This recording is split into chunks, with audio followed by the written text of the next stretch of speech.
မျိုးသမီးဟာသူမချစ်ရတဲ့သူနဲ့လက်ထပ်တော့မဲ့အချိန်မှာပဲသူမရဲ့ညီမဖြစ်သူကမင်္ဂလာဆောင်ဝတ်စုံဝတ်ပြီးပွဲတဲကိုအတင်းဝင်ရောက်လာခဲ့ပါတယ်ညီမဖြစ်သူကသူတို့သားကိုတောင်သူမနဲ့အတူမင်္ဂလာပွဲကနေထွက်ပြေးဖို့အဖို့ဆက်ခဲ့ပါသေးတယ်အဲ့ဒီနောက်ညီမဖြစ်သူကသူမကိုရုတ်တရက်တွန်းလိုက်တဲ့အတွက်မျက်နှာပေါ်က mask မျက်နှာဖုံးကျွတ်ကျသွားခဲ့ပါတယ်လူတိုင်းအံ့ဩသွားကြတယ်ဘာလို့လဲဆိုတော့သူတို့သမီးရဲ့မျက်နှာမှာကြောက်စရာကောင်းတဲ့အမာရွကြီးတစ်ခုရှိနေလို့ပါသူမရဲ့ရုပ်ဆိုးတဲ့ပုံစံကိုမြင်တဲ့အခါညီမဖြစ်သူကသူမကို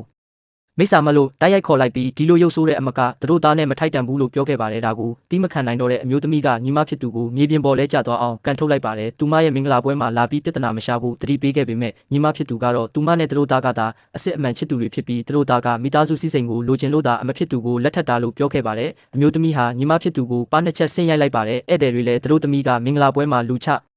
နေတာကိုမြင်ပြီးအံ့အားသင့်သွားကြပါတယ်ညီမဖြစ်သူကဘေးနာကအမျိုးသားသူတို့သားကိုတိုင်တော့ပေမဲ့အမျိုးသားကသူမကိုလုံးဝဂရုမစိုက်ပဲသူတို့သမီးရဲ့လက်ကိုဆွဲလိုက်ပါတယ်ပြီးနောက်တက်တော်ဆောင်တွေကိုညီမဖြစ်သူကိုအပြင်ကိုမောင်းထုတ်ခိုင်းလိုက်ပါတယ်အမျိုးသမီးဟာသူမရဲ့ခင်ပွန်းကသူမကိုလက်ခံလိုက်ပြီးအမှတ်နဲ့အယမ်းပျော်သွားခဲ့ပါတယ်ဒါပေမဲ့မင်္ဂလာဦးညမှာတော့အမျိုးသမီးက mask ကိုချွတ်ပြီးခင်ပွန်းနဲ့အတူအိတ်ဆက်ဖို့ပြင်ဆင်တဲ့အခါခင်ပွန်းဖြစ်သူကဆိုဖာပေါ်မှာပဲတွားအိပ်ပရစေလို့ခွင့်တောင်းခဲ့ပါတယ်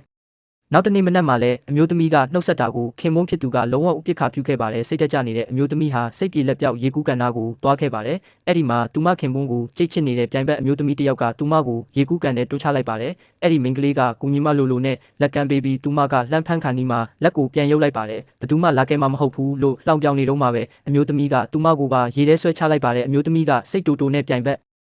မက်ကိုပါရိုက်လိုက်ပြီးနှစ်ယောက်သားရေထဲမှာပွက်ပေါက်အောင်တက်ကြပါတော့တယ်။အဲ့ဒီအချိန်မှာစူညံတန်ကြားလို့ခင်မုန်းဖြစ်သူရောက်လာပြီးရေထဲခုန်ဆင်းကသူ့ဇနီးကိုပွေ့ချီကဲထုတ်ခဲ့ပါတယ်။ပြိုင်ဘက်မင်းကလေးကလည်းသူမကိုကဲဖို့တောင်းဆိုပေမဲ့သူမရေကူးတက်တာကိုခင်မုန်းရဲ့တငယ်ချင်းကဖော်ထုတ်လိုက်ပါတယ်ရေထဲကတက်လာပြီးနောက်ခင်မုန်းဖြစ်သူကဇနီးတဲ့ကိုတစ်ဖက်ပတ်ပေးပြီးဧည့်သည်တွေကိုပြန်ခိုင်းလိုက်ပါတယ်။အမျိုးသမီးကသူမအဆင်ပြေကြောင်းပြောဖို့လုပ်ပေမဲ့ခင်မုန်းဖြစ်သူကသူမရဲ့လက်ကိုခါထုတ်လိုက်ပါတယ်ဧည့်သည်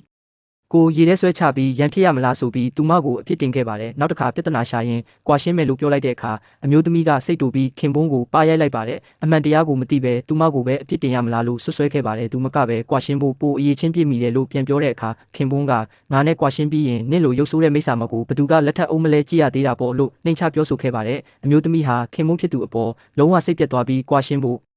ဆုံးဖြတ်လိုက်ပါတယ်ဒါပေမဲ့အဲ့ဒီအချိန်မှာပဲအစီကံမလေးကသူမမျက်နှာကအမာရွတ်ကနေသွေးတွေထွက်နေတာကိုသတိပေးခဲ့ပါတယ်မှန်ထဲမှာရုပ်ဆိုးတဲ့အမာရွတ်ကိုမြင်ပြီးသူမအော်ဟစ်ကမှန်ကိုရိုက်ခွဲပစ်လိုက်ပါတယ်အဲ့ဒီအချိန်မှာပဲသူမချိန်ထားတဲ့ဆရာဝန်စီကဖုံးလာခဲ့ပါတယ်သူမမျက်နှာကအမာရွတ်ကိုခွဲစိတ်မှုကနေတဆင့်ဖယ်ရှားလို့ရနေပြီဆိုတဲ့သတင်းကောင်းပါပဲ